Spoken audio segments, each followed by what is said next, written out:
In this quick video, I'm going to be briefly explaining what the green dot is on your iPhone device.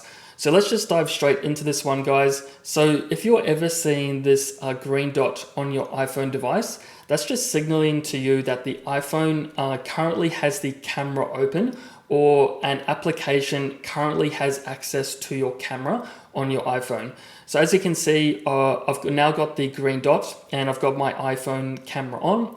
Now, if I get out of the camera app, as you can see, the green dot has now disappeared.